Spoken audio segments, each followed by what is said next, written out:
Muito obrigado por escolher o Ministério de Vídeo e Áudio do Templo Batista Maranata. Depois de ouvir esta mensagem, visite o nosso site www.tbm.org.br. Nossa igreja oferece discipulado cristão, instituto bíblico e muitas oportunidades para o seu crescimento espiritual.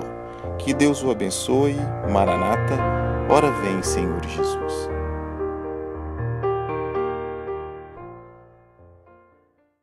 Como enfrentar os seus problemas?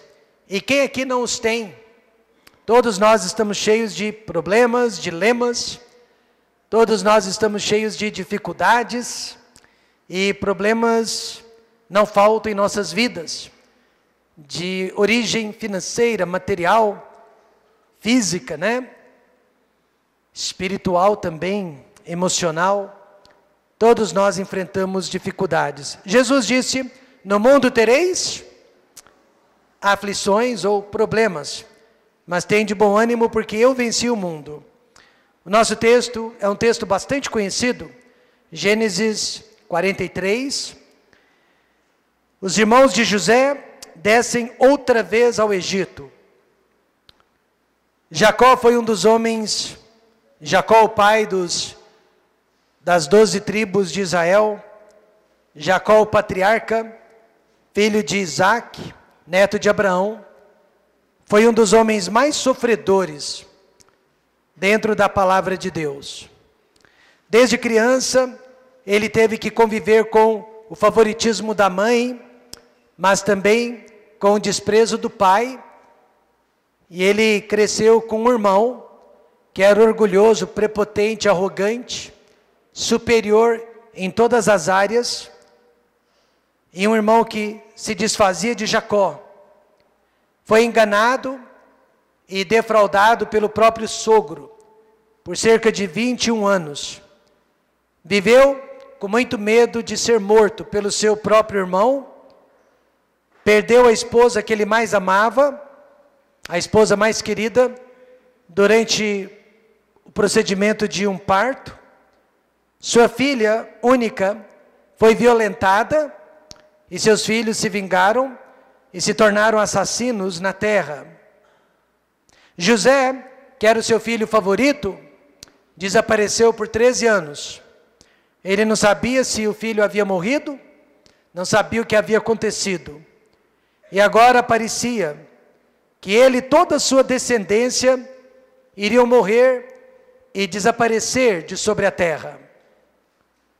Jacó foi uma daquelas pessoas que jamais teve tempo para descansar ou comemorar as suas vitórias, pois depois de cada vitória surgiam 2 ou mais derrotas.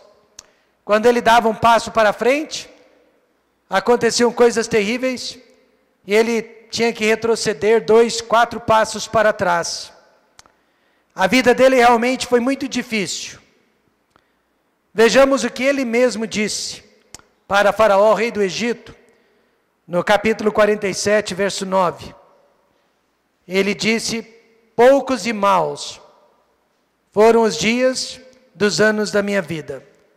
Poucos e maus?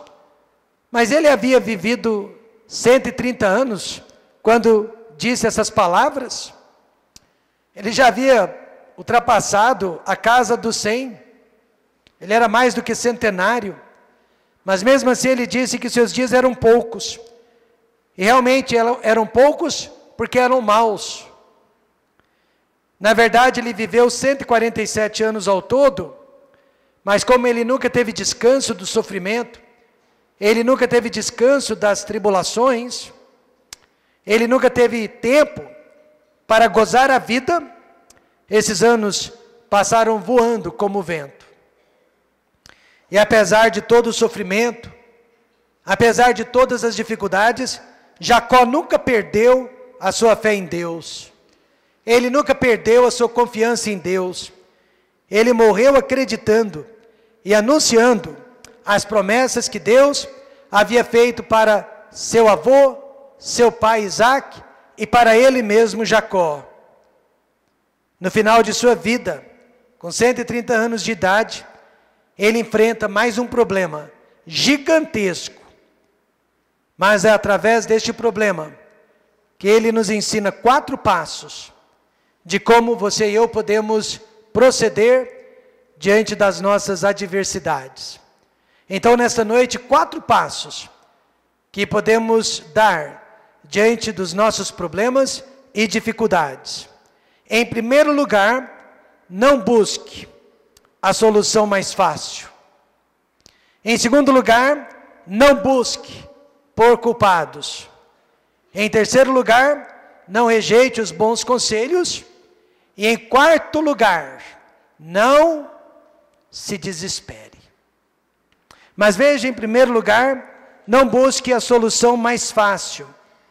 No versículo 2, nós lemos: e aconteceu que, como acabaram de comer o mantimento que trouxeram do Egito, isto é, desde a primeira viagem, disse-lhe seu pai: voltai, comprai-nos um pouco de alimento. Havia uma fome mundial que iria durar pelo menos 7 anos sobre toda a face da terra. E Canaã seria uma das regiões mais atingidas pela fome. Os filhos de Jacó foram buscar comida, alimento, no único lugar que havia comida para vender, o Egito.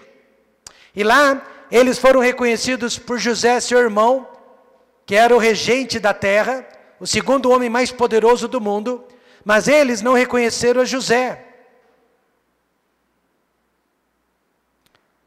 Eles não reconheceram que José era quem estava sentado sobre o trono de Faraó. José os reconheceu e eles foram obrigados a retornarem para Canaã em busca do filho caçula de Jacó, o irmão então caçula de José, chamado Benjamim, que naquela época deveria ter uns 22 anos de idade. Jacó recusou. Quando ele soube que o regente do Egito queria ver a Benjamim, ele recusou. Ele tinha esperança então que a fome passasse e que Benjamim jamais tivesse que descer ao Egito. Pior ainda, mais uma vez Jacó demonstrou favoritismo entre os seus filhos, porque Simeão havia ficado no Egito como garantia, como penhor, de que Benjamim iria para o Egito. Ele não se importou com Simeão, mas ele fez de tudo para proteger o seu filho caçula. A solução mais fácil, então, foi não fazer nada. Esperar por um grande milagre. Mas o milagre não veio e os alimentos se esgotaram. E agora Jacó foi obrigado a enviar os seus filhos novamente para o Egito. Mas mesmo assim, ele não queria enviar Benjamim. Meus amados irmãos, nesta noite, como podemos ajudar uma pessoa a fazer uma decisão difícil, porém a única e a mais correta? Como ajudar uma pessoa a fazer uma solução, a tomar uma decisão difícil, porém a mais correta? Em primeiro lugar, mostrando a realidade para aquela pessoa. No versículo 3, o filho dele, Judá, respondeu-lhe: fortemente nos protestou aquele homem, dizendo: não vereis a minha face, se o vosso irmão não vier convosco. Respeitosamente, mas com coragem, Judá enfrentou a cegueira espiritual de seu pai. Jacó estava com medo, e o medo cega a nossa compreensão. Subentenda-se por medo todos os sentimentos emocionais que ultrapassem os limites da razão, ansiedade, ira, cólera, preocupações em demasia. Quando somos controlados pelas nossas emoções, pelo nosso medo, pela nossa ira, pela nossa ansiedade, pelas nossas preocupações, até sentimentos positivos podem nos controlar, fugimos da realidade e fazemos decisões erradas e principalmente infrutíferas.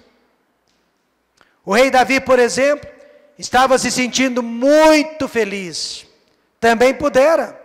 Ele havia conquistado todas as guerras ao seu redor e agora ele estava descansando merecidamente no palácio real, quando ele avistou uma mulher se banhando do outro lado da sacada. Naquela hora, muito feliz por tudo que ele havia conquistado, ele se achou no direito de possuir aquela mulher, mesmo sendo ela casada. Foi o sentimento de felicidade, foi o sentimento de realização que levou Davi a um dos piores pecados de sua vida. Mas Jacó já estava com medo de perder mais um de seus filhos, o filho caçula, e por esta razão, para salvar um filho, ele estava disposto a perder todos os outros. Ele estava disposto a sacrificar o restante da família. Então veja que isso não é racional, mas é o que todos nós fazemos quando buscamos a solução mais fácil, ao invés da solução mais correta. Um pai de família resolveu se divorciar da esposa que fora infiel para com ele em mais de uma ocasião. Eles eram pais de 2 crianças pequenas. Os pais dele disseram: filho, abandone esta mulher, ela não tem jeito. Até o psiquiatra dele disse: filho, abandone esta mulher, ela não tem jeito. E todos disseram: abandone esta mulher, ela não tem jeito. Mas o pastor dele disse: tente salvar este casamento, tente ficar com esta mulher e tente transformar a vida dela, porque você tem 2 filhos pequenos. Mas justamente com medo que esta esposa pudesse contaminar os filhos, ele resolveu se divorciar dela. Esta era a solução mais fácil. A mais difícil teria sido ficar com ela, tentar ajudá-la, tentar salvar aquele casamento. Mas depois do divórcio, ele ficou com a guarda legal das crianças, porque o juiz concluiu que realmente ele era a parte inocente. E ele teria mais condições emocionais e intelectuais para criar aquelas crianças. Mas, com uma ressalva: a mãe passou a ter direito de ficar com as crianças todos os finais de semana. Justamente nos finais de semana, quando aquelas crianças deveriam estar na igreja. Justamente nos finais de semana, quando aquelas crianças deveriam estar na escola bíblica dominical. Então, aquela mãe pegava as crianças todos os finais de semana, tirando-as da igreja. Consequentemente, as crianças foram influenciadas pela mãe, sim. Cresceram, se tornaram adultos, jovens, e hoje todos eles estão fora dos caminhos de Deus, estão fora da casa de Deus, e as crianças realmente seguiram o caminho da mãe. Meus amados irmãos, no mundo existem apenas 2 caminhos. O de Deus, que é sempre o caminho mais difícil, mas no final das contas o melhor, e o caminho dos homens. Judá disse para o seu pai: ou o Senhor obedece à ordem do regente do Egito e salva todos nós, ou desobedece e corre o risco de perder a todos nós, inclusive a Benjamim, a quem o Senhor está tentando salvar. Então, meus amados, quando nós estamos tentando ajudar uma pessoa a fazer uma decisão difícil, porém correta, precisamos mostrar-lhe a realidade, mas também respondendo não, quando não é necessário. E foi exatamente o que Judá fez. Judá disse no versículo 5: mas se não enviares, não desceremos. Porquanto aquele homem nos disse: não vereis a minha face, se o vosso irmão não vier conosco. Primeiro Judá revelou a realidade para o seu pai, mostrou a verdade. Mostrou que Jacó estava agindo emocionalmente. Mas só depois ele disse: pai, nisto nós não podemos obedecê-lo, pois Judá também era pai, Judá também era avô, Judá também tinha uma esposa, tinha filhos, tinha netos, para proteger, para alimentar, para cuidar. Eles tinham famílias que estavam correndo perigo de morte, com as decisões erradas de Jacó. Por isso, às vezes, nós temos que dizer não para um cônjuge. Às vezes nós temos que dizer não para um filho. Às vezes nós temos que dizer não para um membro da igreja que insiste em decisões erradas que irão prejudicá-lo e prejudicar outras pessoas. Jesus disse não para Salomé, quando esta queria que seus 2 filhos, João e Tiago, ocupassem os cargos de liderança dentro do reino de Deus. Foi o pedido de uma mãe amorosa, foi um pedido sincero, mas cheio de orgulho, cheio de egoísmo. E teria sido o fim do ministério de Jesus Cristo, se ele tivesse concedido aquele desejo. Ele teria separado o seu discipulado. E agora eu posso dizer que depois de muitos anos de casado e de ministério, eu já aprendi, meus irmãos, que as soluções mais fáceis são também de pouca duração, são temporárias e não resolvem os problemas. Certa vez, o principal diácono da igreja chegou para um pastor conhecido meu e lhe deu um ultimato. Eles eram amigos íntimos, eles eram amigos de pescaria, eles eram amigos de viajarem juntos durante as férias. E esse diácono sozinho pagava o salário do pastor e praticamente as dívidas da igreja. E ele disse para o pastor amigo: ou você manda tal família embora da igreja, ou eu e a minha família sairemos. O pastor amigo respondeu: ao me obrigar a fazer uma escolha entre 2 ou mais pessoas, você já fez a escolha por mim. Que Deus te abençoe, passar bem. Minha esposa, vocês conhecem, ela tem o dom da misericórdia. Pastor, o que significa isso? Ela não consegue dizer não para ninguém. Minha esposa, porque tem o dom da misericórdia, foge de confrontos. Ela foge de ter que dizer não para as pessoas, repreender pessoas, enfrentar pessoas. Se depender dela, é assim o tempo todo. Eu já tenho o dom da exortação.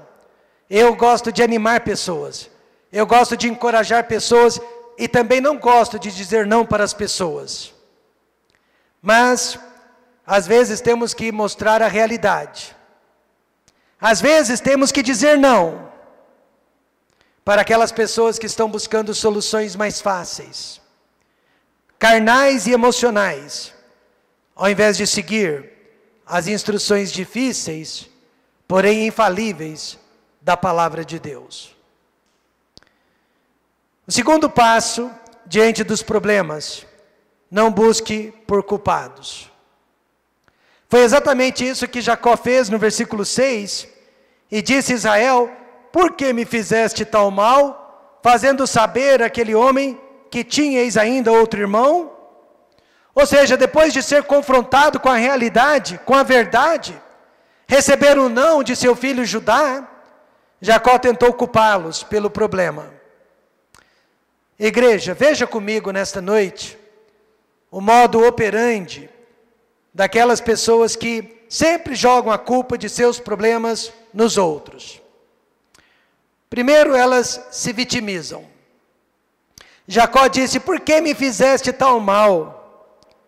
Tirou os olhos de Simeão, o filho que estava preso no Egito, tirou os olhos de todos os seus outros filhos, seus netos, suas noras, e olhou apenas para si mesmo. O mal era só contra ele, e não contra todos. O profeta Elias fez isso também, tomado por uma terrível crise de depressão. Ele culpou a Deus, ele culpou o povo de Israel, ele culpou os demais profetas, e disse: só eu fiquei. Então ele só não culpou a si mesmo. E o que Deus fez? Deus lhe mostrou a realidade. Não é verdade? Eu ainda tenho 7.000 homens que não se dobraram a Baal. Amém, irmãos? Não é verdade o que você está pensando. Não é verdade o que você está sentindo. E Deus disse não. Não para os seus pedidos fúteis e tolos. Já o rei Davi teve todos os motivos para se vitimar quando seu filho Absalão invadiu o reino de Israel à força e colocou o pai para correr, colocou os amigos do pai para correr, e no meio do caminho, enquanto Davi fugia, apareceu um homem, filho de Belial, um homem filho de Satanás, e começou a zombar do rei Davi, e começou a amaldiçoar o rei Davi. E se naquele dia Davi estivesse sentindo dó de si mesmo, teria mandado cortar a cabeça daquele homem, teria tirado a vida daquele homem.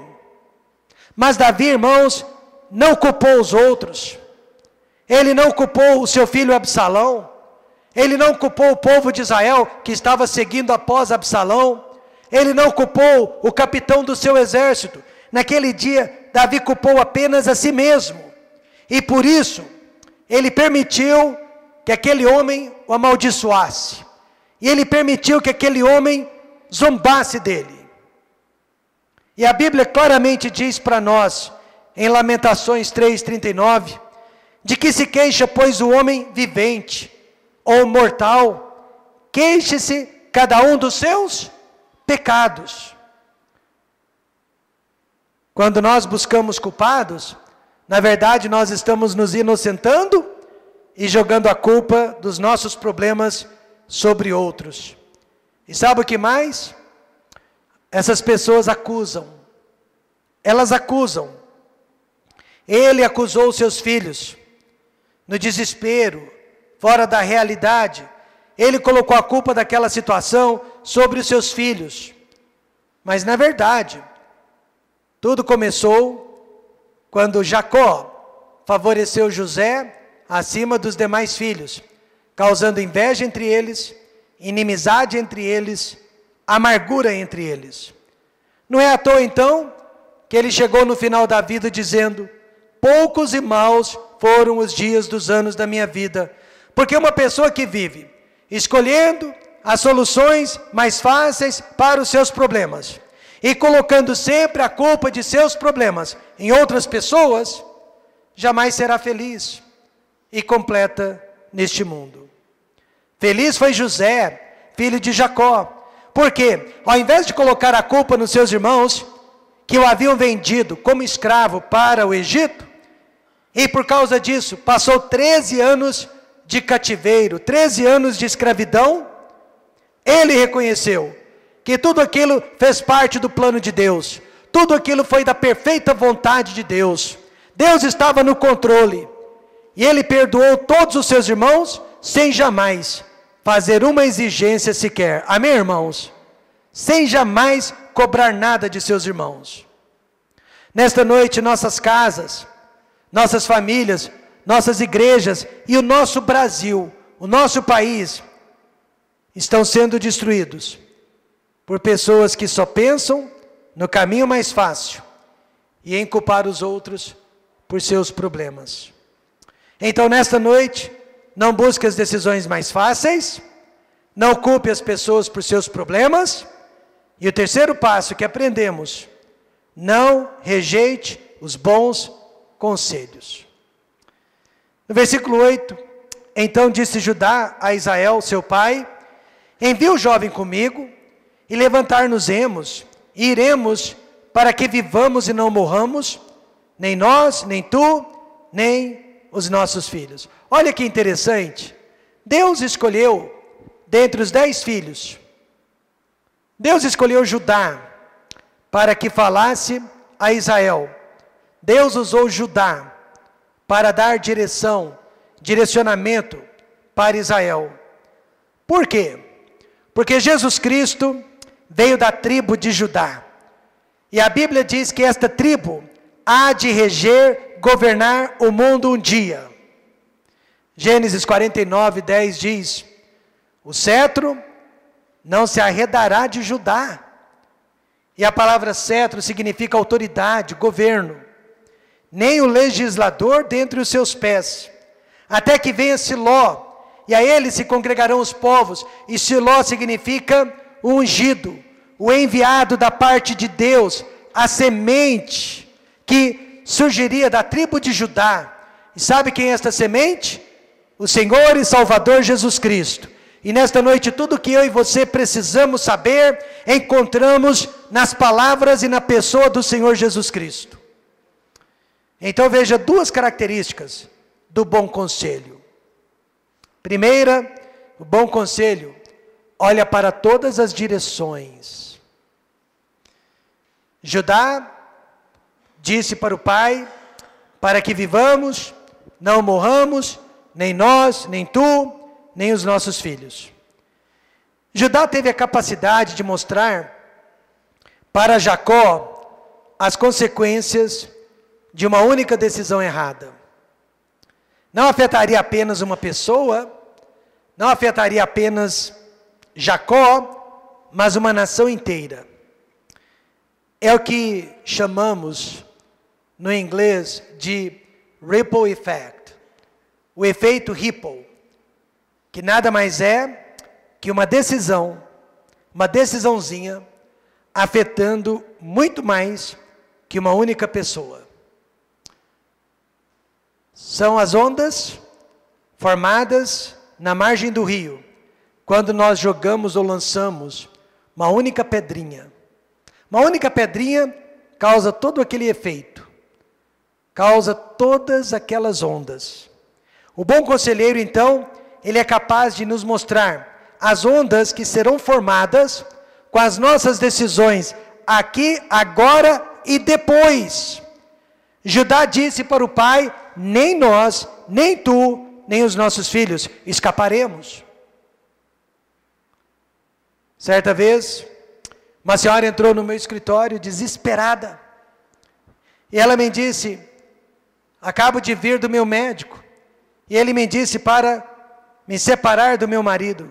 Porque o meu marido é a causa da minha depressão. Na hora eu disse, este conselho não é bom. Não é bom por quê? Porque o seu médico não está analisando como será o seu futuro sem o marido. E como será o futuro de seus filhos sem o marido? Ele está apenas analisando o presente. Este conselho não é bom. Ele não está prevendo o seu futuro. Graças a Deus ela me deu ouvidos. Ficou ao lado do marido. E hoje, tanto quanto eu saiba, eles estão juntos e vivendo bem. Já criaram todos os seus filhos. E agora estão curtindo os seus netinhos. Então, meus amados, olhando para o futuro, foi olhando para todas as ondas que José fugiu do adultério, foi olhando para todas as ondas que Davi não se vingou do rei Saul, quando tinha o direito de se vingar e matar o ungido do Senhor. Foi olhando para todas as ondas que Paulo não abandonou a igreja de Corinto. E foi olhando para todas as ondas que Jesus Cristo perdoou os seus crucificadores na cruz do Calvário. Amém, irmãos? Mas se tivessem estes homens olhado apenas para o momento, para o presente, teriam tomado decisões erradas. O bom conselho olha para todas as direções, olha para todas as possíveis consequências, antes de fazer uma decisão. Isso se chama sabedoria, isso se chama prudência. O bom conselho também, irmãos, olha para a melhor das soluções. Claro que há mais de uma solução, mas sempre existe a melhor. Veja no versículo 10, Judá disse para o pai, e se não nos tivéssemos detido, certamente já estaríamos segunda vez de volta, e não estaríamos vivendo este martírio, este sofrimento. Judá foi um conselheiro otimista. Judá não era pessimista. Judá era alguém que dava esperança e não tirava esperança. Foi assim que ele conseguiu incentivar o seu pai. Até os oncologistas procuram dar esperança para o seu paciente diante do quadro mais terrível que existe. Porque eles sabem que a esperança é um santo remédio. Mas tire a esperança do seu paciente, e você já matou aquela pessoa. Certa vez eu estava lendo um livro sobre aconselhamento, e o livro parecia ser excelente, mas de repente eu me deparei com uma parte que me chocou. O autor do livro dizia que você, como conselheiro bíblico, jamais pode dizer para uma pessoa que Jesus Cristo morreu por ela, porque você não sabe. Quando eu li aquelas palavras, eu me assustei. Eu jamais posso dizer para uma pessoa que Jesus Cristo morreu por ela, porque eu não sei? Que tipo de aconselhamento é este? Que ao invés de dar esperança, eu estou tirando a esperança de uma pessoa. Ao invés de tirar as dúvidas, eu estou colocando mais dúvidas na vida daquela pessoa. Graças a Deus, eu não aceitei aquele ensinamento, eu não acredito neste ensinamento medieval, eu acredito no que a Bíblia diz, porque Deus amou o mundo de tal maneira e que deu seu Filho unigênito, para que todo aquele que nele crê não pereça, mas tenha a vida eterna. Amém, irmãos? É nisso que eu acredito. E porque é nisso que eu acredito, uma mãe de 33 anos aceitou o Senhor Jesus Cristo nos seus últimos dias de vida. Ela tinha acabado de dar à luz a um bebê lindo. E durante a amamentação, percebeu que havia algo de errado com ela. Foi ao médico, fez os exames e verificou-se que ela já tinha um câncer avançado de mama, que já havia se espalhado. E os médicos não estavam conseguindo vencer aquele tumor.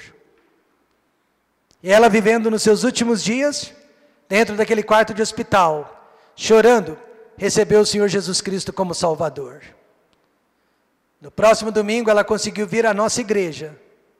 Apesar do sofrimento e das dores, ficou conosco pouco mais de 15 minutos e precisou ir embora.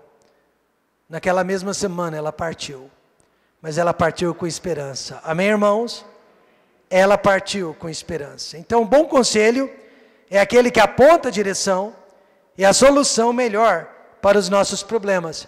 Sempre existirá uma melhor solução, ou pelo menos uma solução viável para todas as situações difíceis de nossas vidas. Então, nesta noite, não busque as soluções mais fáceis. Não coloque a culpa de seus problemas sobre outras pessoas. Não despreze os bons conselhos. E concluindo, não se desespere. É mais fácil falar do que fazer. Eu sei disso. Mas o versículo 14, Jacó finalmente chegou ao melhor momento de sua vida. Qual que é o melhor momento da vida? É quando você e eu chegamos ao fim de nós mesmos. É quando não há mais esperança, nem no norte, nem no sul, nem no leste, nem no oeste. É quando a única esperança se chama Deus. Ele chegou no fim de si mesmo.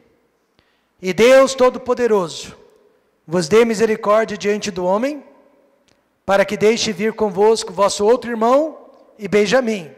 E eu, se for desfilhado, desfilhado ficarei. Em outras palavras, eu vou enfrentar esta situação com coragem. E seja o que Deus quiser. Seja o que Deus quiser. Finalmente ele chegou ao fim de si mesmo. E este é o melhor e maior estágio da vida cristã. Mas poucos de nós conseguimos chegar até aqui. Enquanto você achar que tem direitos e que é um injustiçado, Deus não tem como usar a sua vida. Jesus disse, porque qualquer que quiser salvar a sua vida, perdê-la-á, mas qualquer que perder a sua vida por amor de mim e do Evangelho, esse a salvará. E se você me permite, eu quero parafrasear este versículo. Porque qualquer que priorizar a si mesmo, sairá perdendo. Mas aquele que priorizar a Deus e ao próximo, sairá ganhando. A vida é cheia de problemas. Você pensa que a grama do vizinho é mais verde, você não sabe o que ele está pastando. O segredo é como lidamos com cada situação difícil que ocorre. Jacó viveu pelo menos 130 anos, buscando as soluções mais fáceis, achando culpados por todos os seus problemas, recebendo maus conselhos e desesperando-se a cada situação de perigo. Aí ele terminou a vida dele dizendo: poucos e maus foram os dias dos anos da minha vida. Foi feita uma pesquisa entre 2.000 ou mais pessoas, perguntando o que cada uma delas preferia. Viver 50 anos, com muita saúde, sem problemas, mas morrer aos 50 anos, ou viver 100 anos, mas lutando com problemas e enfermidades. A grande maioria dos entrevistados preferiu viver 50 anos sem problemas. Que eu morra cedo, mas que eu morra feliz, que eu morra realizado. Ele ainda viveu mais 17 anos depois que disse essas palavras. Não sabemos como que foram esses 17 anos. Imaginamos que tenham sido maravilhosos, porque ele estava ao lado de todos os seus filhos, de todos os seus netos, e estava sendo sustentado e bem cuidado pelo filho amado, que era José. Mas, como que você e eu iremos terminar os dias de nossas vidas? O que eu e você vamos dizer quando o nosso fim também estiver se aproximando? Como que serão os dias, ou como que estão sendo os dias de nossas vidas? Poucos com certeza, né? Mas maus ou bons? Isso tudo vai depender de como você permite que Deus governe a sua vida.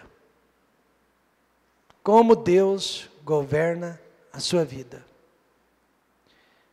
Mas é impossível fugir de problemas, não ter problemas e não lidar com eles.